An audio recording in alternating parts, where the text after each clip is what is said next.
하박국 선지자의 특징이라고 한다면 바로 예언의 말씀을 선포하는 선지자가 아니라 질문하는 선지자라는 것입니다. 1장에서 하나님의 일하지 않으심에 대한 질문과 악인의 형통을 방관하는 것에 대한 질문, 그리고 그것에 대한 하나님의 대답은 이해할 만한 대답이 아니라 기다리라입니다. 왜냐하면 기다리는 것이 믿음이기 때문입니다. 그래서 믿음을 가지고 기다리라, 그것이 바로 2장에 나오는 구체적인 하나님의 대답이라는 것입니다. 3절에 무엇이라고 말씀하고 있습니까? 더딜지라도 기다리라고 말씀해 주고 있습니다. 왜냐하면 그것이 믿음이기 때문인 것이죠. 그래서 3절 이후에 나오는 4절 말씀에 보니까 의인은 믿음으로 산다라고 성경이 기록하고 있습니다. 여기서 믿음이라는 단어가 나오는데 이 믿음이라는 단어가 히브리어로 에무나라는 단어입니다. 이 에무나, 믿음이라는 단어와 이 어근이 같은 단어가 바로 아멘이라는 단어입니다. 이 아멘, 그렇게 됩니다 라는 뜻이죠.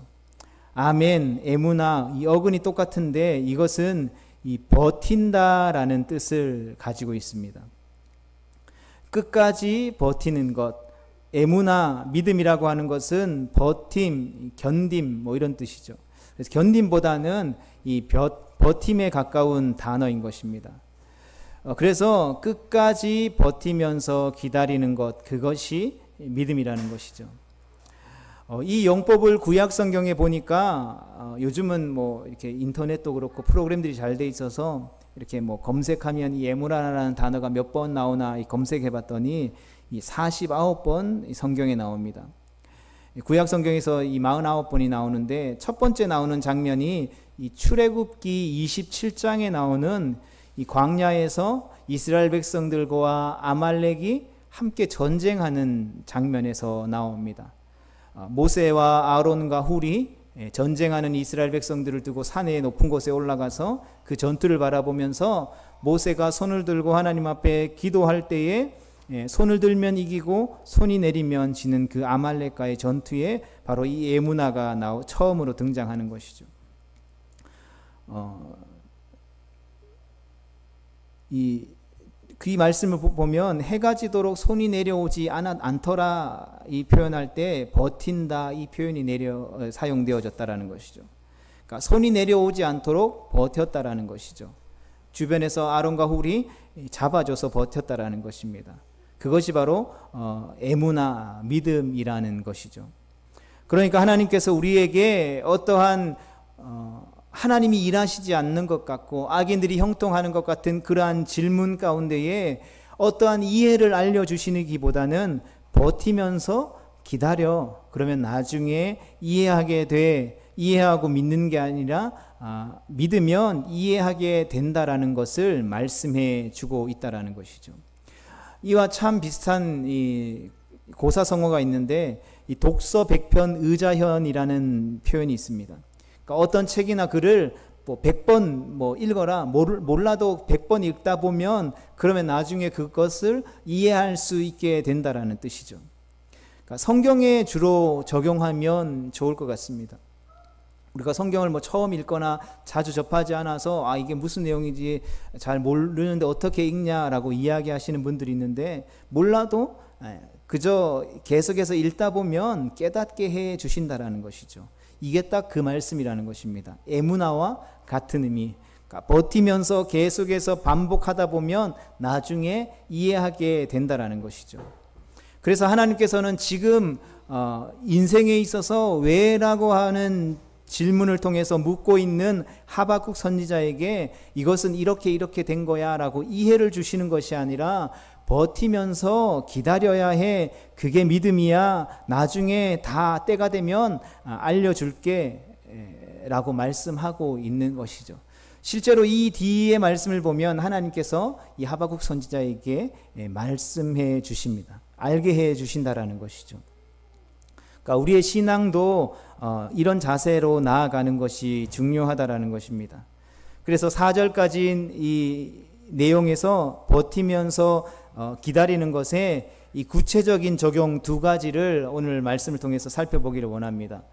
첫 번째로는 이 버티면서 기다리기 위해서 필요한 것, 첫 번째는 모른다는 겸손. 누가 기다릴 수 있는가? 겸손한 사람이 기다릴 수 있다라는 것이죠. 나는 아무것도 아닙니다. 나는 죽고 예수님으로 사는 사람, 그 겸손이 있는 사람, 그러한 사람이 기다릴 수 있다라는 것이죠. 믿음을 가지고. 두 번째로는 자기 자리를 지키는 것이 필요하다라는 것이죠. 이것이 버티면서 기다리는 것, 그 믿음의 본질이라는 것입니다. 우리 차례대로 함께 살펴보기를 원합니다. 첫 번째, 나는 모른다는 겸손입니다. 우리는 대개 내가 안다라고 생각합니다. 이것을 이성주의라고 표현합니다. 그러니까 이성이 최고라는 것이죠. 그러니까 내가 판단하고 알고 있는 것이 최종이다라는 것이죠. 이것이 이 세상의 철학이 말하는 데카르트주의라는 것이죠. 그래서 사람들이 어떻게 됩니까? 내가 최종이고 내가 판단하는 것이 옳고 이성이 최고이기 때문에 내 뜻대로 안 되면, 우리가 인생을 살아가다 내 뜻대로 안 되면 답답하다라는 것이죠. 그래서 조급해지고 초조해진다라는 것이죠. 그런데 인생을 살아가면서 내가 모른다라는 것을 인정하면, 이렇게 겸손하기 시작하면 주님이 하시고 주님이 나를 이끌어 가십니다라는 것을 우리의 인생에 있어서 고백할 수 있다라는 것이죠. 이것이 바로 우리를 그 하나님의 이해를 향하여서 나아갈 수 있는 원동력이 되더라는 것이죠. 그래서 주어진 하루에 감사하고 믿음으로 최선을 다해서 살아갈 수 있다라는 것입니다. 본문 4절 말씀을 함께 읽어보겠습니다. 시작. 보라, 그의 마음은 교만하며 그 속에서 정직하지 못하나 의인은 그의 믿음으로 말미암아 살리라. 아멘. 지금 믿음에 반대되는 것을 무엇이다라고 표현하고 있습니까? 바로 교만이다라고 표현되어져 있습니다. 버티면서 기다리기 위해서는 겸손해야 한다라는 것을 하박국 선지자가 말해주는 것이죠. 그래서 1절의 겸손의 내용을 이야기해 주죠. 어떻게 이야기해 주고 있습니까? 그가 내게 무엇이라 말씀하실는지 기다리고 바라보며 나의 질문에 대하여 어떻게 대답하실는지 보리라 하였더니, 그러니까 나는 모른다라는 것을 고백하며 주님이 알려주실 때까지 기다리겠습니다. 이것이 바로 믿음이라는 것입니다. 야고보서 4장 13절 말씀 이하의 말씀을 보면 이런 말씀이 나옵니다. 어떤 장사꾼이 1년 동안 어떤 도시에 머물면서 이익을 남기겠다라고 고백하죠. 그러니까 자기의 의도를 가지고. 그런데 내일 일을 알지 못한다라는 고백을 합니다. 이것이 겸손이죠. 여러분, 장사하는 사람들은 다 알고 있습니다. 오늘 하루에도 어떤 일이 벌어질지 알지 못한다라는 것이죠. 손님이 올지, 장사가 잘 될지, 물건이 잘 팔릴지 알 수 없다라는 것입니다. 그래서 내가 무엇을 할 수 있을지 모른다라는 것이죠. 그러니까 미래의 환경이 안개 같다라는 것이죠. 그래서 모든 것이 하나님의 손에 달려 있다라는 것을 고백하는 것입니다. 그러면서 장사하는 사람이 겸손하게 하나님을 의지하는 모습을 그리고 있는 것이 야고보서 4장의 말씀입니다. 이것이 바로 겸손이죠. 여러분, 지식 수준이 높아지고 핸드폰을 가지고 검색하면 모르는 것 없이 다 알 수 있는 시대가 바로 오늘날 우리가 살아가는 이 시대입니다. 특별히 젊은 세대로 가면 갈수록 궁금한 것들, 요즘에는 AI가 나와서 내가 궁금한 거 물어보면 거기에 대해서 쫙 설명해주고, 내가 검색하지 않아도 그냥 이 궁금한 것들을 입력만 하면 거기에 대한 정보들이 쫙 나오는 시대죠. 그래서 요즘 젊은 사람들은 다 안다라고 생각하며 살아가는 것 같습니다. 그런데 인생을 살아본 우리들은 아는 거죠. 뭐든지 오래 해본 사람은 안다라는 것이죠. 그렇게 다 아는 척 살아가지만, 젊을 때 혈기왕성할 때 그렇게 살아가지만 살아보지 않아서 그렇게 고백한다라는 것을, 인생 모른다라는 것을 모른다라는 것이죠. 그래서 야고보서 4장 13절 이후에 나오는 장사하는 사람의 이야기의 결론은 바로 그것이다라는 것이죠. 모른다, 나는 모른다라는 것이죠. 내가 장사에 수완이 좋고 날고 기고 경험이 많다 할지라도 오늘 장사가 될지 안 될지 내가 모른다라는 것이죠. 1년 동안 그 도시에서 장사하면서 이윤을 남기려고 하지만 이윤을 남길 수 있을지 나는 모른다라는 것입니다. 하나님만 안다라는 것이죠. 그래서 믿음의 백성들이 고백하는 하나님은 안다라는 이 고백은 하나님을 알지 못하고 하나님을 믿지 않는 사람들이 나는 아무것도 몰라 라고 이야기하면서 자포자기하는 한탄이 아니라 믿음의 확신을 가진 신앙의 고백이다라는 사실들을 우리는 기억해야 된다는 것이죠. 우리는 내 인생을 안다라고 착각하며 살아간다라는 것이죠. 그런데 내가 아는 것이 아니라 대부분 우리는 옆 사람의 이야기를 듣고 아는 거잖아요. 우리가 경험해보고 배워본들 얼마나 많이 알겠습니까? 대부분 우리가 가지고 있는 지식들은 소위 말해 주워 들은 것이다라는 것이죠. 이것이 무엇을 의미합니까? 즉 바로의 생각으로 나를 읽어낸다라는 것입니다. 바로는 세상으로 대비되어있는 표현이죠. 그러니까 즉 세상의 생각으로 나를 읽어드린다라는 것이죠. 우리가 보통 사회가 요구하는 코스라는 게 있습니다. 성공 코스겠죠. 우리가 한국에 사니까 한국 같으면 어렸을 때부터 소위 말해 좋은 부모님 만나서 좋은 학원 가서 좋은 선생님 만나서 열심히 공부 잘해서 좋은 대학에 가는 것이 코스라고 생각하는 것이죠. 그래서 이 서구의 미국이나 세상 사람 다른 나라의 사람들은 이해할 수 없는 수능의 문화가 우리나라 가운데 있다라는 것이죠. 그 다음은 좋은 대학 가서 그 대학에서도 좋은 A+ 평점 맞아가지고 졸업해서 좋은 대기업에 취직하는 것, 연봉 많이 받는 사람들이 인정해주는 그 대기업에 취업하는 것. 그 다음 코스는 무엇입니까? 좋은 사람 만나서 좋은 집안, 좋은 스펙을 가지고 있는 배우자들 만나서 결혼하는 것. 그리고 자녀를 낳고 차를 사고 집을 장만하는 것이 코스라는 것이죠. 그리고 그 다음은 요즘 되게 골프 많이 치잖아요. TV 보면 연예인들 나와서 골프 치는 프로그램도 이제는 너무나도 대중화되어 있는 것 같습니다. 오늘 새벽에 뭘 검색하다가 내비게이션을 켰는데 여기 근처에 골프장이 있잖아요. 그 새벽 한 6시 반 정도 됐었는데 요즘은 내비게이션을 키면 내가 가는 목적지로 동일하게 검색해서 가는 차량이 몇 대 있는지까지 나오는 시대예요. 몇 대 그 골프장 주변에 이런 거 검색하다가 봤더니 골프장으로 가는 차량이 100대가 넘더라고요. 그 새벽 6시 반에 내비게이션을 치고 그 골프장으로 가는 차가, 그것도 평일날 아침에. 그 다음은 차도 바꾸고 여성들은 좋은 명품 가방도 바꾸잖아요. 일종의 코스라는 것이죠. 사회가 요구하는. 그런데 그것이 뜻대로 되나요? 뜻대로 된다라고 생각하는 사람들도 있겠지만 대부분 뜻대로 안 된다라는 것이죠. 그래서 불행하다라고 생각하는 것입니다. 그래서 다른 누군가를 타겟으로 삼아서 그를 비난하고 또 정부나 정책이나 사회 시스템들을 비난하고 비판하며 불평하며 내가 그 좋은 성공 코스를 달려가지 못하는 것을 위안 삼는다라는 것이죠. 그래서 뜻대로 안 될 때 초조해진다라는 것입니다. 초조하고 힘들어진다라는 것이죠. 내 뜻대로 안 되기 때문에.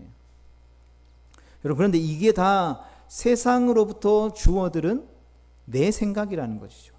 세상의 생각으로부터 읽어들인 죄인된 인간의 한계라는 것입니다. 내가 노력하면 이렇게 저렇게 계획을 세우면 내 뜻대로 될 것이다라고 사람들이 생각한다라는 것이죠. 그런데 내 뜻대로 되는 사람이 교만해져서 어려움에 빠지는 경우가 너무나도 많다라는 것이죠.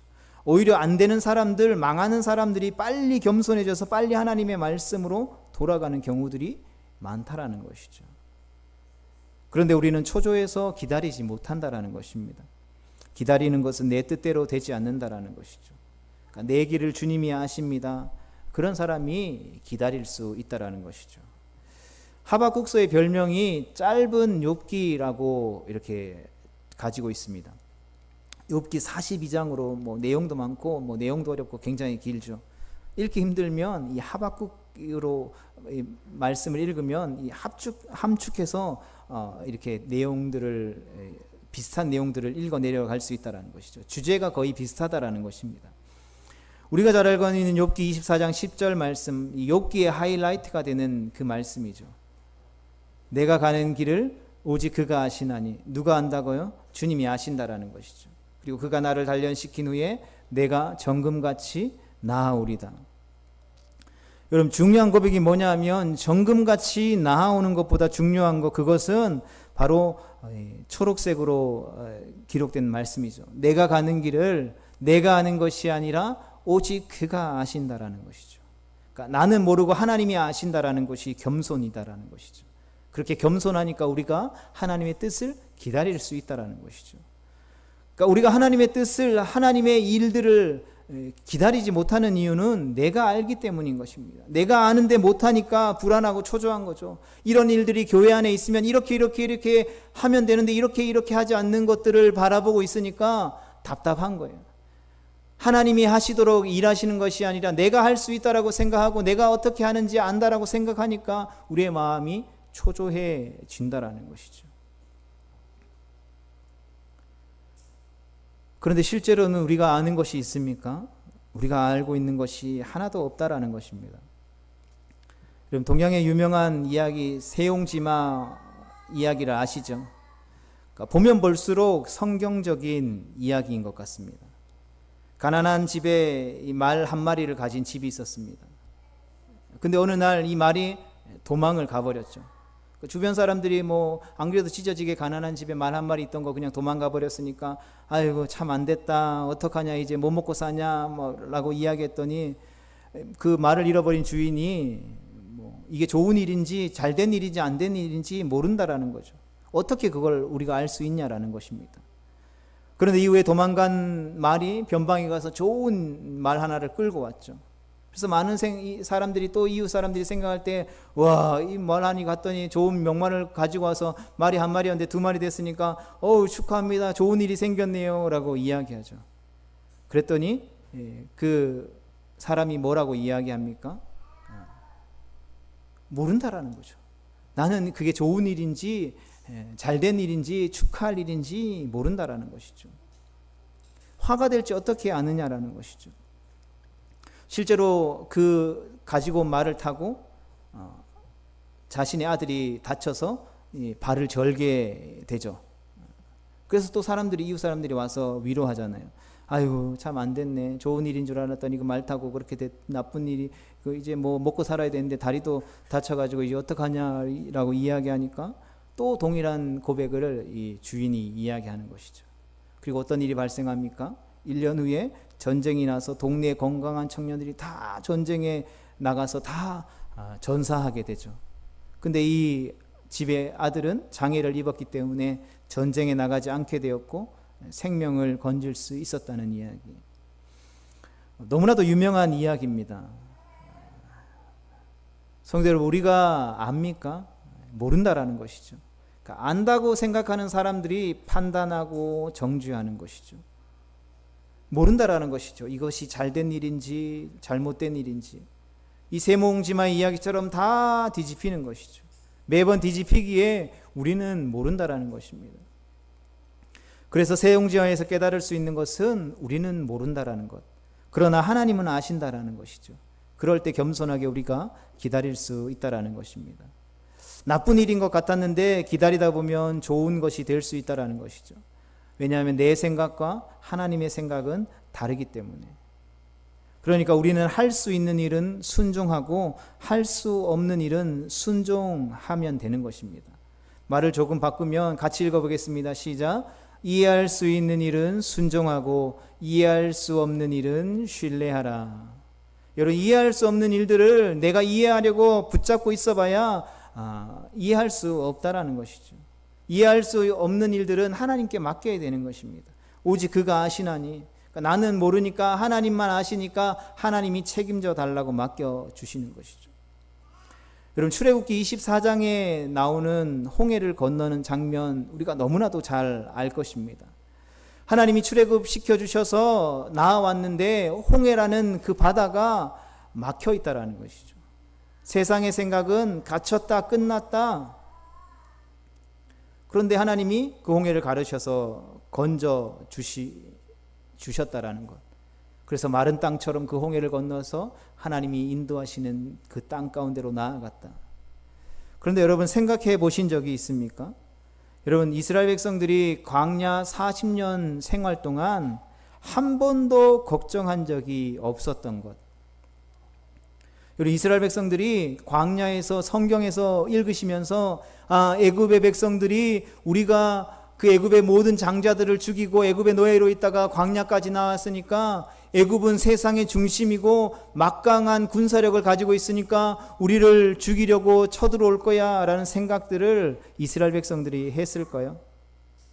그리고 그것에 대해서 걱정한 적이 있습니까?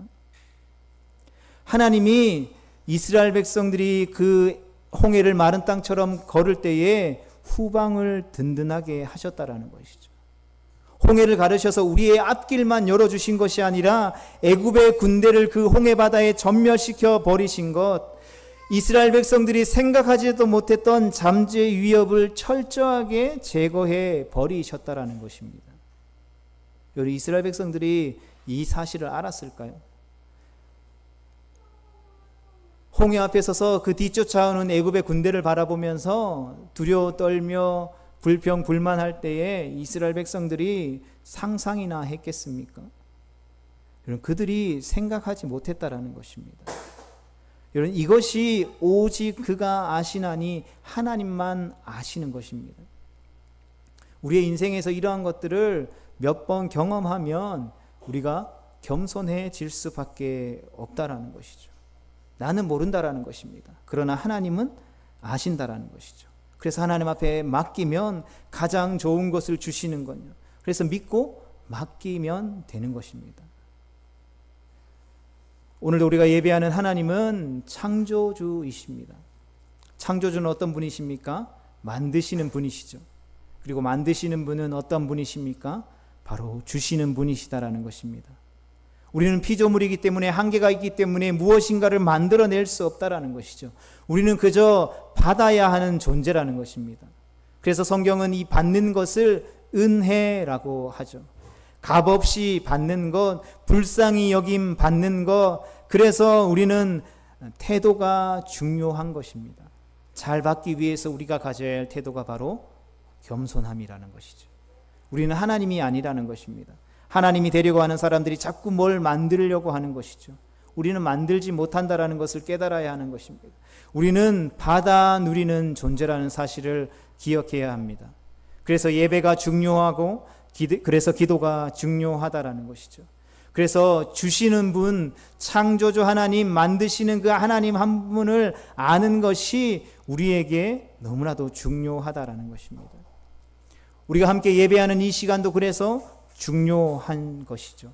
이 시간은 받기 위한 시간입니다. 창조주 하나님을 알고 그분을 예배하고 그분 앞에 구할 때에 그분은 우리 가운데에 주시는 분이십니다. 그래서 우리가 겸손함으로 우리의 그릇을 비우고 빈 그릇으로 나아가면 하나님이 채워주시는 것입니다. 이것이 진짜 능력인 것이죠. 내가 가진 능력을 가지고 내가 뭘 할 수 있어 라고 이야기하는 것은 성도에게 있어서 진짜 능력이 아니라는 것입니다. 하나님 나는 할 수 없으니까 하나님이 책임져 주세요 하는 것이 바로 성도에게 있어서 가장 큰 능력이라는 것입니다. 그러니까 사실은 내 주인이 내가 되면 안 되니까, 내 생각대로 되면 안 되니까 말씀 대신 예수님으로 나를 채워야 한다는 것입니다. 예수님이 처음 이적을 행하셨던 가나의 혼인잔치 기적에서 제일 먼저 행했던 것이 무엇입니까? 돌 항아리에 물을 아구까지 차고 넘치도록 채우는 것입니다. 이런 성경의 상징이나 비유를 보면 물은 말씀을 상징합니다. 요한복음 4장에 보면 수가성 여인에게도 내가 생수를 주겠다, 영원히 목마르지 않는 생명수를 주겠다라고 말씀하시죠. 그럴 때 예수님께서 실제로 여인에게 준 것은 말씀이 아니라 물을 가득 채우라는, 네 인생대로 살지 말고 말씀으로 가득 채우면 하나님이 네 인생을 책임져 주실 것이다라는 것이죠. 그래서 물을 채우라는 것은 말씀을 채우라는 것입니다. 내 배에서 생수가 터져 나온다라는 것은 말씀이 터져 나온다라는 것이죠. 그래서 중요한 것은 우리 속에 말씀의 채워짐이 있어야 우리의 삶에 돌파가 일어나고 기적이 일어날 수 있다는 것입니다. 겸손은 그래서 내 생각대로 채워지지 않고 살지 않고 채워진 말씀으로 살아가는 것이 겸손이라는 것이죠. 오늘같이 예배 자리에 나오는 것이 겸손이라는 것입니다. 내 생각대로 살지 않고 하나님의 말씀대로 살겠다라는 신앙의 고백이라는 것이죠. 주님의 몸된 교회가 살 길 채워진 말씀으로 사는 것입니다. 우리는 모른다라는 것이죠. 그러나 주님은 아시기 때문에, 주님 말씀이 아시기 때문에 말씀으로 채워 주십시오. 이것이 예배하는 예배자의 겸손의 모습이라는 것입니다. 가장 겸손한 것이 말씀으로 채워서 말씀으로 기적을 우리의 삶 가운데 나타내고 일으켜야 우리가 버티면서 기다릴 수 있다라는 것입니다. 바라기는 그러한 믿음의 백성 되어질 수 있기를 주님의 이름으로 축복합니다. 두 번째로는 자기 자리를 지키는 것입니다. 믿음은 자기 자리를 지키는 것이라는 것이죠. 구약성경에 이 에무나 믿음이라는 단어는 49번 나옵니다. 이 에무나는 직무에 관련된 단어가 많이 나오는 것을 보게 됩니다. 역대상 9장에 보면 22절과 31절에 보면 이 문지기가 나오는 것을 보게 됩니다. 이 문지기가 212명이 나오는데 이 문지기들이 나와서 충성스럽게 자기의 역할을 감당했다. 이 직분을 맡긴 자라. 이때 사용되어졌던 단어가 에무나라는 것이죠. 맡았다, 어떠한 사명을 맡았다, 어떠한 일들을 맡았다, 자기 자리를 지켰다. 이것이 바로 믿음, 에무나라는 단어라는 것이죠. 그래서 믿음이란 버티면서 자리를 지키는 것입니다. 또 하나가 역대상 9장 31절에 이 마띠랴, 이 전병 떡 굽는 사람, 전병 굽는 일을 맡았으며 에무나, 지속적으로 자기 자리를 맡는 것이 믿음이라는 것이죠. 그러니까 에무나라는 것이죠. 자기 자리를 지키는 것이 믿음이라는 것입니다. 그래서 1절 말씀에 보면 하박국이 내 파수하는 곳에 서며, 즉 파수꾼이 하는, 보초서는 역할을 하는 것이죠. 그 파수하는 자기 자리를 지키는 것. 그러니까 연약한 인생은 끊임없이 이탈하려고 하는 것이죠. 자기 자리를 묵묵하게 지키려고 하지 않습니다. 끊임없이 옮기고 싶어 하죠. 그래서 요즘 젊은이들을 보면 끊임없이 이직한다라고 하잖아요. 계속해서 다른 곳으로 가려고 하는 젊은 세대의 훈장들처럼 되도록이면 계속해서 옮기려고 하죠. 가야 할 땐 가는 것이 필요합니다. 가야 할 때 가는 것에 대해서 부정하지 않는다라는 것이죠. 그런데 자리를 옮기게 된 그 이유가 이상하게 같은 문제가 계속해서 발생하는 것을 경험하게 된다라는 것이죠. 왜 그렇습니까? 하나님께서 그 자리에서 믿음을 테스트하기 때문이라는 것입니다. 그래서 옮기려면 언제 자리를 옮겨야 할까요? 힘들 때 자리를 옮기는 것이 아니라 힘든 문제를 풀어냈을 때에, 이겨냈을 때에, 돌파했을 때에 우리가 그 자리를 옮겨야 한다는 것입니다. 그러면 우리의 믿음이, 우리의 삶이, 우리의 가지고 있던 영역들이 한 단계 업그레이드 될 수 있다는 것이죠. 그런데 그거 안 되면 평생 같은 문제를 풀면서 계속해서 뺑뺑이 도는 것이죠. A 자리에서 같은 문제, B 자리에서 C 자리에서 D 자리에서 옮겼더니 항상 같은 문제로. 그래서 어떤 면에서는 이 교회를 이렇게 요즘 가나안 성도라고 하죠. 이렇게 여기 교회도 갔다가 저희 교회도 갔다가 내가 좋아하는 말씀이 있으면 이 교회 갔다가 또 좀 불편한 부분들이 있으면 저 교회 갔다 하는 사람들을 보면 정착하지 못하는 이유가 바로 여기 있다라는 것이죠. 어느 교회를 가든 그 사람이 불편해하는 그 문제는 어느 교회나 다 존재한다라는 것이죠. 완벽한 이 땅의 교회는 존재할 수 없다라는 것이죠. 우리가 연약한 죄인이기 때문에 내가 이 자리에 앉아있는 그 순간 그 교회는 연약한 교회로 설 수밖에 없다라는 것이죠. 이제 깨닫게 돼서 죽으면 죽으리라 버티면 문제가 그래서 해결되어지는 것입니다. 그래서 해결되어지고 나면 옮기게도 하시고 또 그대로 있을 수 있도록 하신다라는 것이죠. 대부분 옮기는 분들을 보면 이 같은 문제가 계속해서 일어나서 옮기는데 그러한 것들을 이겨내고 넘어서면 그러한 같은 문제는 더 이상 일어나지 않게 된다라고 되는 것이죠. 왜냐하면 버티면 하나님이 풀어주시기 때문에 믿음으로 이긴다라는 것이 바로 이러한 것이라는 것이죠. 어떤 문제가 올 때 힘들어서 옮기지 말고 믿음으로 이기고 돌파하고 난 이후에 옮기더라도 옮겨야 된다라는 것이죠. 아니면 같은 문제가 발생한다라는 것이죠. 그게 바로 직무라는 것입니다. 맡을 수 있는 사람으로 버티는 것, 믿음의 사람으로 이겨낼 수 있는 사람, 승리자로 서야 한다라는 것을 말씀하고 있는 것입니다. 그리고 믿음은 지킴으로 그 생태계를 지켜나가는 것입니다. 그래서 에무나 보면 보초의 의미잖아요. 군대에서 제일 힘든 게 보초잖아요. 여러분, 보초가 왜 힘들까요? 일단 이 보초는 이 성취감이 없습니다. 그러니까 보초를 서고 있는데 적군이 올 확률이 클까요? 오지 않을 확률이 클까요? 안 올 확률이 훨씬 더 크죠. 우리 자녀들이나 저도 갔다 왔지만 남성들이 군대에 가서 최전방에 보초 쓰다 보면 2년 동안 군 생활하면서 누가 온 적이 있었을까요? 지나가는 주민들이나 한두 번 볼까? 적군이 쳐들어오는 경우는 만날 일이 없었다라는 것이죠. TV에 또 잘 나오지 않죠. 무장공비가 쳐들어왔습니다. 옛날 이야기, 요즘에 오지도 않잖아요. 그러니까 성취감이 없는 거죠. 소모적으로 느껴진다라는 것이죠. 아무도 안 오는데 내가 왜 그냥 먼 산을 바라보고 시간을 때워야 하냐라는 이 생각이 든다라는 것이죠. 그러나 그만큼 힘들고 소모적이지만 중요하다라는 것이죠. 그래서 어떠한 직무를 맡았을 때에 지키며 기다리는 것은 아름다운 것이라는 것입니다. 여기서 기다리라는 표현은 히브리어로 하카라는 단어입니다. 그러니까 섬기면서 수종들면서 기다린다라는 뜻을 가지고 있죠. 여기서 나온 영어 단어가 wait, 기다리다라는 뜻이죠. 그런데 이 wait에서 식당의 종업원인 웨이터, 웨이트리스, 수종들다, 이 하카에서 다 나온 의미 그대로 영어에서 쓰고 있는 것입니다. 그러니까 우리가 믿음으로 살아간다라는 것이 바로 이래야 된다라는 것이죠. 그 자리를 지키면서 기다리면서 버티면서 섬기는 것. 그러면 우리의 삶의 모든 환경과 생태계가 살아나고 회복되어지는 것을 경험하게 된다라는 것이죠. 여러분, 보초가 보초를 잘 서야, 경계를 잘 서야 자기가 경계 서고 있는 부대나 자기가 섬기고 있는 나라, 민족이 안전하다라는 것이죠. 그래서 항상 자리를 지키면서 서 있는 것이 바로 중요하다라는 것입니다. 성도 여러분, 2장에서 이야기하고 있는 이 이야기가 바로 이 이야기입니다. 우리는 많은 순간 하나님께 질문하고 이 일어나는 일들에 대해서 이해를 구하지만 하나님은 이해를 구하는 것이 아니라 우리에게 믿음을 요구하신다라는 것이죠.